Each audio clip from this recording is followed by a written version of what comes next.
احباب اس درس کو لکھ رہے ہیں، اسائنمنٹ بنا رہے ہیں، 10 تاریخ تک 10 دسمبر تک وہ جمع کروائیں گے، اور اس کے بعد پھر ایک چھوٹے سے شارٹ کویسچن ہم ان سے پوچھیں گے، اور ان کے بعد ان میں سے جو لکھ رہے ہیں سب سے زیادہ نمبر لے اس کو 3,000 روپیہ انعام، اور پھر دوسرا 2,000 روپیہ، اور پھر 1,000 روپیہ، یہ ہم انعام پیش کریں گے تاکہ ان میں مزید ذوق اور شوق برقرار رہے۔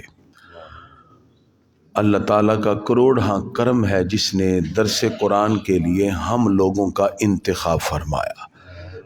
اللہ تعالیٰ کی توفیق سے ہی ہوتا ہے، انسان اپنی مرضی سے کچھ کر ہی نہیں سکتا، اس کی توفیق ہے۔ شکر ادا کریں جس نے توفیق دی۔ ہم نے اسلام کے 5 بنیادی عقائد پہ بات کی، توحید، رسالت، ملائکہ، آسمانی کتابیں اور آخرت۔ پھر اسلام کے 5 رکنوں پہ بات کی، ارکان اسلام، کلمہ شہادت، نماز، روزہ، زکوٰۃ، حج، اور کل ہم نے طہارت اور پاکیزگی کے مسائل آپ کے سامنے تفصیل سے بیان کیے۔ آج ہم نماز اور اسی سے متعلق اور پاکیزگی کے جو احکام ہیں وہ ذکر کریں گے۔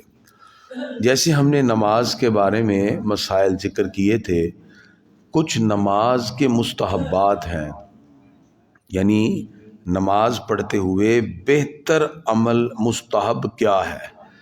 تو نماز میں جب حالت قیام میں ہو تو نظر سجدے کی طرف ہونی چاہیے، جہاں سجدہ کرنا ہے۔ رکوع میں اپنے پاؤں کی پشت پر، سجدے میں ناک کی طرف، اتحیات میں بیٹھنا ہے تو گود میں دیکھنا ہے، اپنی گود میں۔ سلام کے وقت دائیں کندھے کو اور بائیں طرف پھیرتے ہوئے بائیں کو، یہ چیزیں نماز میں مستحب ہیں۔ جماعی آئے نماز میں تو سستی کی چونکہ علامت ہے، فوراً روکے، اگر نہ رکے تو دل میں خیال لے آئیں کہ نبی اس سے پاک ہیں، آپ کی جماعی رک جائے گی۔ اب نماز ہو رہی اور بندہ نماز میں، یہ سستی کی علامت ہوگی نا، تو دل میں خیال لے آئیں کہ انبیاء کرام کو یہ نہیں آتی، آپ کی رک جائے گی۔ اگر سردیوں میں چادر وغیرہ لی ہوئی ہے تو پھر مرد پر لازم ہے جب تکبیر تحریمہ کہے تو ہاتھ اندر نہیں ہوں گے۔ بعد نے چادر کی بکل ماری، اندر سے کہتے ہیں اللہ اکبر، چل ایسے نہیں، وہ چادر کا پلو اٹھا کے کندھے پہ ڈالے، ہاتھ باہر نکال کے کہے گا اللہ اکبر۔ مرد حضرات، خواتین چادر کے اندر سے اللہ اکبر کہہ سکتی ہیں، تو خواتین کے لیے اخفاء ہے، تو یہ مستحب ہے، اس چیز کا غور کرنا چاہیے۔ اور اسی طرح نماز کے دوران مسجد کے میں جیسے ہم نماز پڑھ رہے ہیں تو آداب بھی ہیں۔ اگر کھانسی وغیرہ انسان کو، ایک تو ہے اچانک آ جائے وہ تو ہے، ایک ہے کہ خود بندہ بھی تکلف اگر کھانسی کرے اور اونچی آواز سے کرے تو یہ مناسب نہیں ہے نماز کے اندر یا مسجد میں، تاکہ مسجد کا آداب اور ڈسپلن کا بھی خیال ہو۔ اور جس وقت تکبیر کہی جائے، یہ سب مستحب ہیں تو آپ بیٹھے رہیں۔ جب مکبر حی علی الصلاح پڑھے تو آپ اٹھنے کا ارادہ کریں، حی علی الفلاح پہ کھڑے ہو جائیں، امام بھی کھڑا ہو جائے، مقتدی بھی حی علی الفلاح پہ۔ اور جس وقت قد قامت الصلاح کہے تو لائنیں سیدھی ہونا شروع ہو جائیں ساتھ ساتھ ہی، ٹھیک ہے جی، اور جیسے ہی مکمل ہو تو اللہ، نماز شروع ہو جائے۔ یہ طریقہ کار، یہ مستحب ہے۔ اور جس وقت کھڑے ہوں تو قیام میں 2 پاؤں کے درمیان 4 انگلیوں کا فاصلہ ہو، زیادہ پاؤں کو کھولنا بھی درست نہیں ہے۔ مقتدی جو ہے وہ امام کے پیچھے پیچھے چلے، بعض لوگ آگے کی طرف چلتے ہیں، امام ابھی رکوع میں نہیں گیا، مقتدی پہلے رکوع میں، امام نے بھی اللہ اکبر سجدے کی طرف گیا ہی نہیں، پہلے ہی سجدے میں، تو یہ نہیں، اس کے پیچھے پیچھے چلنا ہے۔ اور جب سجدہ کیا جائے گا تو کوئی چیز حائل نہیں ہونی چاہیے، مثلا بعد ایک بندے نے یہاں ایک ٹوپی پہنی ہوئی تھی، وہ یہاں تک تھی، تو میں نے کہا بھی اب تو سجدہ کیسے کرے گا؟ سجدہ تو جب ہوگا نا۔ اب کوئی ٹوپی یا کوئی اس طرح کا امامہ باندھ لیا کہ جو یہاں تک ہے، تو وہ سجدے میں جب جائے گا تو وہ تو یہاں تک ہے، تو یہ پیشانی تو لگی نہیں، تو ایسی چیز وغیرہ نہیں، اگر ہے تو اس کو اوپر کر لیا جائے، ایسے کر لیں، ٹھیک ہے، یا اتار کے دوسری کیپ پہن لیں، تاکہ اس کے اندر بھی انسان کے لیے بہتر سے بہتر معاملات ہو سکے۔ اس کے بعد نماز کے بعد کچھ اوراد یا ذکر وغیرہ عموماً ہم تسبیح فاطمہ پڑھتے ہیں نماز کا 33 مرتبہ سبحان اللہ، 33 مرتبہ الحمدللہ اور 34 مرتبہ اللہ اکبر۔ نماز کے اندر جو قرات ہوتی ہے، جیسے آپ سنتیں پڑھتے ہیں جب اپنی نماز، تو کم از کم اتنا ضرور پڑھیں جس میں ہونٹ ہلیں اور ہلکی آواز بنے، ٹھیک ہے نا۔ اگر بندہ دل میں ہی پڑھی جا رہا ہے تو وہ نماز نہیں ہوگی۔ قرات جو ہوتی ہے وہ زبان سے ادا ہوتی ہے اور ہونٹ ہلتے ہیں۔ اس میں طریقہ کیا ہے؟ جس ترتیب سے اللہ رب العزت کا قرآن ہمارے پاس موجود ہے، یہ ترتیب حضور صلی اللہ علیہ وسلم نے لگائی ہے، اسی ترتیب سے قرآن پڑھنا ہے، ٹھیک ہے۔ ترتیب چینج نہیں، قرآن الٹا نہیں پڑھنا کہ پہلی رکعت میں قل اعوذ برب الناس اور دوسری رکعت میں قل اعوذ برب الفلق، ایسے نہیں، ٹھیک ہے۔ قرآن پاک کو الٹا پڑھیں گے نماز مکروہ رہے گی آپ کی، تو یہ درست نہیں۔ اسی طرح امام فجر میں، مغرب میں، عشاء میں اونچی قرات کرتا ہے، ظہر اور عصر میں آہستہ، تو مقتدی ان تمام نمازوں میں خاموشی کے ساتھ پیچھے کھڑا رہے گا، امام جو ہے وہ اسی طرح، ٹھیک ہے۔ تو یہ نہیں ہے کہ مقتدی پیچھے قرات شروع کر دے، مقتدی کے لیے حکم ہے۔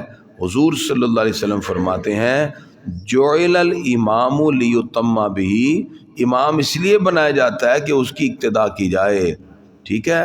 فرمایا فاذا کبر، جب وہ کہے اللہ اکبر، فکبروا، تم بھی کہو اللہ اکبر، واذا قرأ فانصتوا، جب وہ قرات شروع کرے فانصتوا، تو تم چپ کر جاؤ۔ تو ہم نے صرف ثنا پڑھنی ہے جی سبحانک اللہم، اور اس کے بعد ہم نے مزید قرات نہیں۔ ہاں اپنی تسبیحات پڑھیں گے، رکوع میں سبحان ربی العظیم، سبحان ربی الاعلی، التحیات، تسبیحات، دعائیں، درود پاک، یہ ہم پڑھتے ہیں، لیکن قرات نہیں کرتے۔ نماز میں قرات کیا ہوتی ہے؟ سورہ فاتحہ اور سورت کا ملانا۔ تو امام کے پیچھے نماز پڑھتے ہوئے مقتدی قرات نہیں کرے گا، ٹھیک ہے جی۔ یہ مسائل بھی اچھی طرح ذہن میں ہوں۔ اگر کوئی شخص نماز میں سورہ فاتحہ پڑھ کے سورت ملانا بھول جاتا ہے، رکوع میں جاتا ہے، تو واجب چھوٹا ہے، ایسی صورت میں اس پر سجدہ سہو لازم ہو جائے گا۔ تو یہ بات بھی اچھی طرح ذہن نشین ہونی چاہیے۔ اور نماز کی جو ترتیب ہے، جو قرات کے لیے ہم نے صورتیں پڑھنی ہے، اس کا سمجھنا سیکھنا بھی ہر ایک پر لازم ہے، اور اس کے سمجھنے کا اور سیکھنے کا اہتمام بھی کیا جائے۔ اور قرآن پاک کے اندر اب جو نفل پڑھتے ہیں آپ وغیر نفل ہیں، اس میں آپ ایک سے زیادہ مرتبہ بھی صورتیں پڑھ سکتے ہیں، ٹھیک ہے نا، تکرار کے ساتھ بھی صورتیں پڑھ سکتے ہیں، اور اس میں کوئی کسی قسم کی حرج والی بات نہیں ہے۔ قرات میں اگر غلطی ہو جائے، مثلا اعراب بھی غلط پڑھ لیا، قرآن میں ہے انما یخشی اللہ من عبادہ العلماء، جس کا ترجمہ ہے بے شک اللہ سے اس کے بندوں میں علماء ڈرتے ہیں۔ اگر اس نے اس کو یوں پڑھ لیا انما یخشی اللہ من عبادہ العلماء، نعوذ باللہ، نقل کفر نباش، اب یہ نماز ہی ختم ہو گئی، دوبارہ پڑھنی پڑے گی، ٹھیک ہے نا۔ ایسی صریح غلطی جس میں قرآن کا آیت کا ترجمہ ہی غلط ہو جائے تو وہ نماز دوبارہ پڑھنی پڑے گی۔ یہ کیونکہ ترجمہ ہی نعوذ باللہ غلط ہو گیا، اس کا ترجمہ ہو گیا کہ نعوذ باللہ، اب یہ کہتے ہوئے بھی ڈر لگتا ہے، بس یہ ہے کہ ترجمہ اس کا غلط ہو گیا، ٹھیک ہے۔ تو یہ لفظ کا ترجمہ غلط ہے، قرآن کی آیت کے اعراب بدل گئے، تو اب نماز دوبارہ پڑھنی پڑے گی، کیونکہ الفاظ جو ہیں وہ یہاں غلط ہو گئے۔ یہ بات اچھی طرح، اگر الفاظ غلط نہیں ہوئے، آیت پڑھتے پڑھتے امام بھول گیا، تو اگر وہ 3 آیتیں چھوٹی یا 1 بڑی پڑھ چکا ہے تو قرات پوری ہو چکی ہے، اب اس کو لقمہ کی بھی ضرورت نہیں، وہ فوراً اللہ اکبر کہہ کے رکوع میں چلا جائے، ٹھیک ہے نا۔ یہ طریقہ کار، اور مقتدی بھی نہیں۔ اور اگر اس کی 1 بڑی آیت یا 3 چھوٹی آیتیں نہیں ہوئیں تو فوراً وہ کسی اور سورت یا آیت کی طرف منتقل ہو جائے۔ اسی طرح آپ نماز پڑھ رہے ہیں، سنتے پڑھ رہے ہیں، پڑھتے پڑھتے ابھی آپ نے کوئی سورت آغاز کیا، اذا جاء نصر، اذا جاء نصر، اذا جاء، آپ کو نہیں ذہن میں آ رہی، آپ فوراً اگلی طرف منتقل ہو جائیں، قل اعوذ برب الفلق من شر ما خلق ومن، آپ دوسری سورت کی طرف آ جائیں، ٹھیک ہے نا، بجائے یہ کہ آپ غلط پڑھیں، دوسری سورت کی طرف فوراً منتقل ہو جانا چاہیے۔ تو اس کی طرف خاص طور پہ توجہ کی جائے۔ اور قرات میں چونکہ ہم گیپ نہیں کرتے، فوراً سورہ فاتحہ کے بعد سورت ملانی ہوتی ہے، اگر اس میں بھی انسان سوچے گا تو پھر وہ مسئلہ ذہن میں رکھیں، ایسی صورت میں بھی اس کا اوپر سجدہ صاحب واجب ہو جائے گا۔ امامت، عموماً آپ کسی جگہ گئے ہوتے ہیں یا سفر پہ ہیں، ایک بندہ کہتا ہے سر جی تسی جماعت ہی کرا لو، سی پڑھ لینے ہیں، تو ہمیں پتہ ہونا چاہیے کہ جماعت کے کیسے کتنی شرائط ہیں، ٹھیک ہے؟ اگر آپ کبھی بھی جماعت کا موقع ملے تو کروا سکتے ہیں، اس کے لیے مسائل کا جاننا ضروری ہے۔ مثلا جو امام ہوگا وہ مسلمان ہو، بالغ ہو، عاقل ہو، مرد ہو، اس کو قرات آتی ہو اور معذور نہ ہو، ٹھیک ہے نا؟ یہ کچھ شرطیں ہیں، اگر یہ تمام شرائط ہیں تو آپ بھی جماعت کروا سکتے ہیں، ٹھیک ہے جی۔ مثلا کسی بھی جگہ عموماً سفر میں ہوتا ہے، 3-4 لوگ جمع ہو گئے تو یہ جماعت کروا لیں۔ اچھا یہ درست نہیں ہے کہ محلے کے لوگ بیٹھے ہوں اپنی دکانوں میں، گھروں میں، اور جماعت میں آئے نا بعد میں آگے کہیں جی جماعت کرا لو، یہ جائز نہیں ہے، کیونکہ وہ تو محلے کے لوگ ہیں۔ عموماً یہ رویہ بھی ہوتا ہے نا، لوگ گھروں میں یا اپنی دکانوں پہ بیٹھے رہے اور غفلت میں ٹائم جماعت کا گزار کے آ کے پھر مسجد میں جماعت کروا لیتے ہیں، یہ نہیں درست ہے۔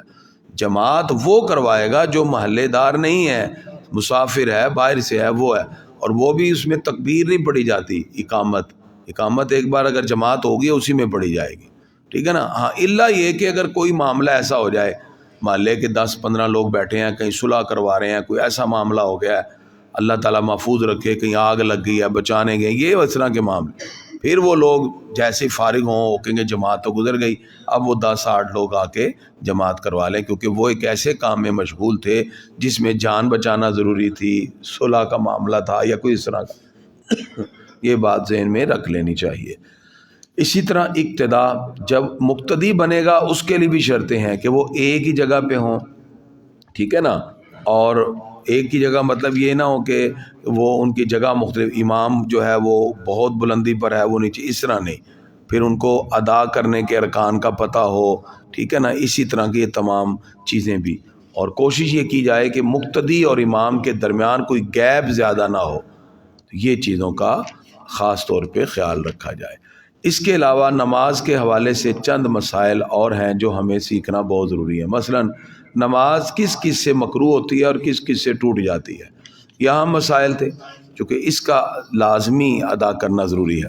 اور اس میں ایک بات میں واضح کر دوں، اگر امام کا وضو ٹوٹ جائے تو وہ بھی پیچھے جائے گا فوراً، اور پیچھے والا جو ہوگا وہ اس کو نائب کرے گا، وہ نماز آگے کنٹینیو کر دے گا۔ اس لیے عموماً جب بھی جماعت ہوتی ہے تو پیچھے وہ بندہ کھڑا ہو جو کبھی کم از کم صاحب شرع ہو اور نماز پڑھا سکتا ہو، ٹھیک ہے نا؟ ہمارے یہاں عموماً ہوتا ہے آگے گھسنے کی کوشش کرتے ہیں جی، پیچھے امام کے وہ کھڑا ہو جو نماز پڑھا سکتا ہو، ٹھیک ہے؟ اگر امام کو ضرورت پڑ گئی، اس کا وضو ٹوٹ جائے تو وہ پیچھے ہٹے گا، وہ پیچھے والا آگے آ کے نماز پڑھائے گا۔ اس صورت میں بہتر ہے کہ خلیفہ کرنے کے امام کا وضو اگر ٹوٹ جائے تو وہ سیدھا کہہ دے جی میرا وضو، نماز ختم کر کے دوبارہ سے شروع کر دی جائے، لیکن وہ جو بھی پیچھے کھڑا ہے وہ فوراً آگے آئے اور جماعت شروع کر دے، اور امام اپنا وضو کر کے آگے بعد میں مقتدی بن جائے، یہ مسئلہ بھی ذہن نشین ہو جانا چاہیے۔ اسی طرح جو چیزیں نماز کو توڑ دیتی ہیں وہ ذہن میں رکھیں، اس میں ایک تو ہے کلام، گفتگو۔ نماز پڑھتے ہوئے اگر آپ نے خوشی سے کلام کیا یا کسی نے مجبور کیا تو کلام تھوڑا ہو، گفتگو تھوڑی ہو یا زیادہ ہو، آپ نے قصدن کیا یا بھول کے، ایسی صورت میں پھر نماز ٹوٹ جاتی ہے۔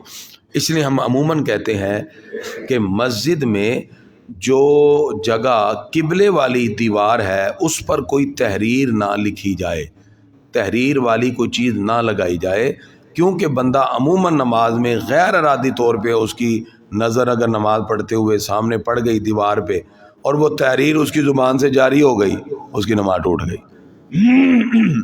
مسئلہ سمجھ آ رہا ہے جی؟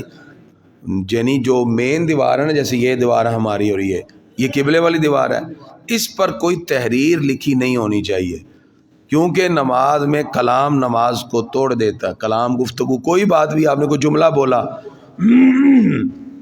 تو نماز ٹوٹ گئی۔ تو ایسی صورت میں کوئی جملہ اگر آگے لکھا ہوگا تو بندہ غیر ارادی طور پہ اس کی زبان سے جاری ہو گیا تو نماز ٹوٹ گئی، اس لیے یہ بات کا خیال رکھنا چاہیے۔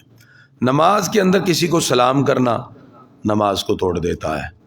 اسی طرح اگر نماز کے دوران کوئی بندہ کوئی چیز کھا رہا ہے تو یعنی وہ نماز سے پہلے کھانا کھا رہا تھا، انہیں کلی نہیں کی، یعنی وضو تھا اس کا، جلدی سے آ گیا، تو اب ایسی صورت میں دانتوں میں کوئی چیز رہ گئی اور وہ نماز پڑھتے پڑھتے ان دانتوں میں سے چیز نکال کے کھا گیا، تو اگر چنے سے کم ہے تو نماز نہیں ٹوٹے گی، مکروہ پھر بھی ہو جائے گی۔ اگر وہ چنے کے برابر ہے تو نماز گئی۔ عموماً رمضان شریف میں ہم لوگوں کو کہتے ہیں جب افطاری کر کے لوگ جلدی سے ہی آ جاتے ہیں نا تو وہ کلی نہیں کرتے، تو کلی کر کے آنا چاہیے۔ تو یہ کھانے پینے والی چیز جو ہے اس سے بھی نماز ٹوٹ جاتی ہے۔ اسی طرح جو عمل کثیر ہوتا ہے وہ بھی درست نہیں، ٹھیک ہے نا۔ اب یہاں تک آپ دیکھ لیجئے کہ اگر سامنے قرآن پاک بھی لکھا ہوگا اور اس نے دیکھ کر قرآن پڑھا، اس کی بھی نماز ٹوٹ گئی۔ اب اندازہ لگے قرآن اگر آگے پڑھ لے گا تو کہیں، تو کوئی اور تحریر اگر آگے سامنے لکھی ہوگی تو پھر وہ مناسب نہیں، ٹھیک ہے۔ تو اس سے ممکن ہے کہ بندے کی زبان سے غیر عادی طور پہ جاری ہو جائے، تو یہ بھی ذہن میں۔ اسی طرح عمل کثیر نہیں نماز میں کرنا چاہیے۔ بعض لوگ رکوع میں جاتے ہیں تو بھی دو ہاتھوں سے کپڑے سیدھے کر رہے ہیں، سجدے میں اٹھتے ہیں پھر بھی دو ہاتھوں کا عمل کثیر ہے، تو یہ درست نہیں ہے، یہ بھی مفسد نماز ہوتا ہے۔ اور اسی طرح گرامی حضرات، نماز میں مقتدی ایک صف تک چل سکتا ہے، زیادہ نہیں۔ وہ کیسے؟ مثلا آپ نماز پڑھ رہے ہیں تو ایک بندے کا وضو ٹوٹ گیا، وہ صف میں سے نکل گیا۔ صف میں سے نکلنے کی دو ہی صورتیں، یا درمیان سے نکل جائے یا سائڈ سے ہو کے نکل جائے۔ وضو جو ٹوٹ گیا، اب وہ جگہ خالی ہے اور زیادہ ہے، ٹھیک ہے، بندہ ہیلدی تھا، جگہ زیادہ ہے۔ اب ویسے تو یہ ہے کہ دائیں بائیں والے ہو جائیں تو صف پوری ہو جاتی ہے اگر تھوڑی جگہ ہو، لیکن وہ جگہ زیادہ ہے تو پیچھے والا بغیر پاؤں اٹھائے زمین سے لگائے سرکتے آگے ہو جائے گا، ٹھیک ہے، اور اس سے پیچھے والا بھی سرکتے آگے ہو جائے گا۔ تو ایک صف تک چلنے کی نماز میں اجازت، پاؤں اٹھا کے نہیں، پاؤں لگے ایسے سرکتے، ٹھیک ہے، پیچھے والا اس سے آگے، پیچھے والا، صفیں پھر پوری ہوگی۔ صفوں میں گیپ نہیں کرنا، یہ مسئلہ اچھی طرح ذہن میں رکھیں۔ اور اسی طرح جماعت کھڑی ہوئی ہے، لوگ سارے آگے ہوئے ہیں، ایک بندہ اینڈ پہ آیا، اس نے کہا اب تو میں اکیلا ہوں، اکیلا کھڑا ہوگا تو اس کی نماز میں کراہت ہے۔ جماعت کھڑی ہوئی ہے اور کوئی بندہ نہیں، اس نے دیکھا وضو خانہ بھی خالی پڑا ہے، کوئی بندہ اور ہے ہی نہیں، اب کیا کرے؟ تو وہ کسی پیچھے سے مقتدی کو کندھے پہ ایسے ہاتھ لگائے گا۔ وہ مقتدی اپنے ارادے سے، اس کے کہنے سے نہیں، اپنے ارادے سے، یہ ارادہ بھی ذہن میں رکھنا ہے، ایسے پاؤں کرتے پیچھے ہو جائے گا، تو وہ اس کے ساتھ کھڑا ہو جائے گا، تو دو کی صف بن جائے گی۔ اور ادھر والے جو دو ہیں، یہ تھوڑا سا یہ ادھر ہو جائیں گے، وہ تھوڑا ادھر ہو جائیں گے، وہ تھوڑا ادھر ہو جائیں گے، یہ صف بھی پوری ہوگی، پچھلی بھی ہوگی، اس کی بھی نماز ہو گئی، آپ کی بھی نماز ہو گئی۔ یہ مسائل، بس اس میں کراہت سے بچنا ہے، اس بات کا اچھی طرح ذہن میں خیال رکھا جائے۔ تو گرامی حضرات، اسی طرح نماز پڑھتے ہوئے جن چیزوں کا ہم نے خاص طور پہ خیال رکھنا ہے اس میں ہے سترہ۔ مثلا ایک شخص نماز پڑھ رہا ہے تو آگے آپ نے اگر گزرنا ہے، کوئی وجہ ہے تو سترہ رکھیں۔ سترہ کیا کرتے ہیں لوگ؟ ٹوپی رکھ کے گزر جاتے ہیں، ٹوپی سے نہیں ہوتا۔ سترہ جو ہے کم از کم 18 انچ ہوگا لمبا، کتنا جی؟ 18 انچ، ٹھیک ہے، اور ایک انگلی جتنا موٹا ہوگا، وہ ہے، ٹھیک ہے۔ ہمارے جیسے عموماً لکڑی ہوتی ہے وہ رکھ دیتے ہیں، کوئی 18 انچ، یہ نہیں ٹوپی آگے رکھ کے گزر جائے، ایسے نہیں ہوگا۔ ہاں اگر کوئی شخص نماز پڑھ رہا ہے اور اس کے آگے کوئی شخص بیٹھا ہے تو آپ سے گزر سکتے ہیں۔ اب جماعت کے بعد دیکھیں کتنے لوگ گناہ کر رہے ہوتے ہیں، حالانکہ منع ہے، یہاں تک کہ 70 کا عدد آیا ہے کہ بندہ نماز پڑھ رہا ہے اور بندے کو انتظار کرتے ہوئے 70 سال بھی انتظار کرنا پڑے تو کرے۔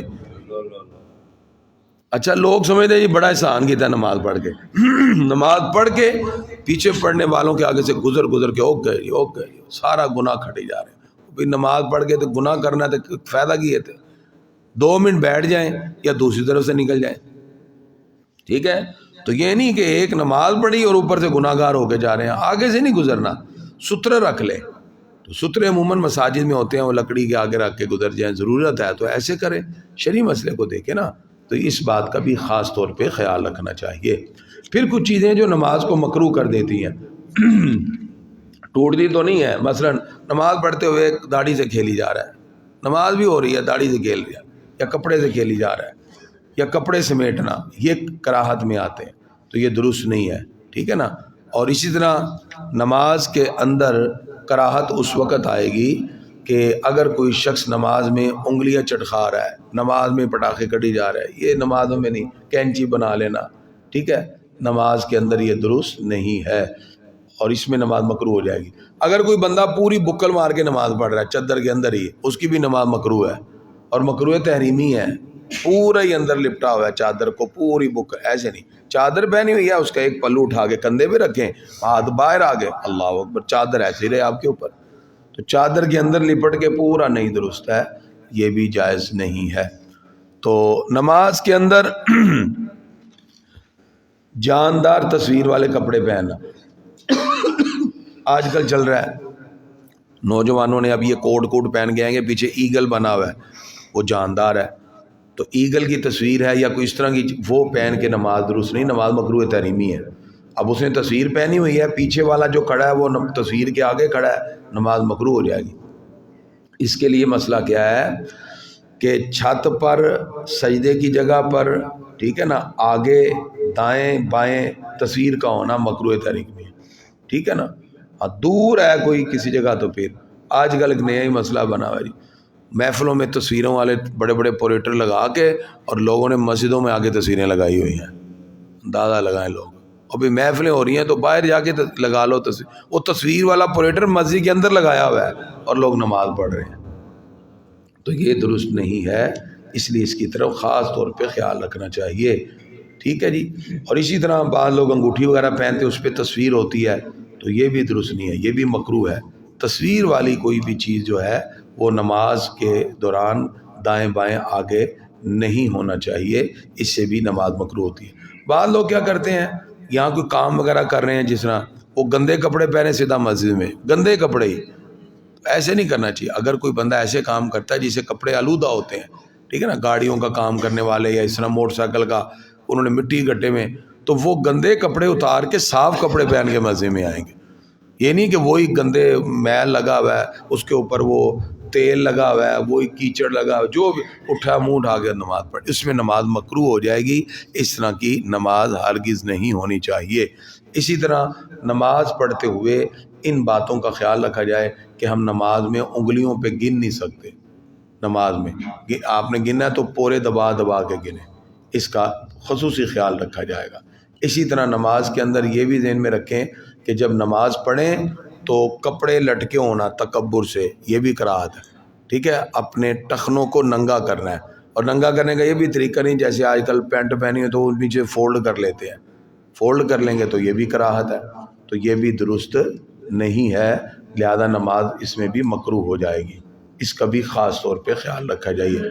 نماز کے اندر ہمیں حتی الامکان یہ کوشش کرنی ہے کہ ہر وہ چیز جس کے اندر ہمیں کسی نہ کسی طرح کراہت کا اندیشہ ہو تو منع ہے. سردیاں آ گئی ہیں، آگ سامنے جل رہی ہے اور آپ نماز پڑھیں، یہ بھی مکروہ ہے. آگ کے سامنے نماز نہیں پڑھیں گے، یا قبر سامنے ہے تو نماز پڑھیں، یہ بھی غلط ہے. اس سے سائڈ پہ ہو کے نماز پڑھیں گے.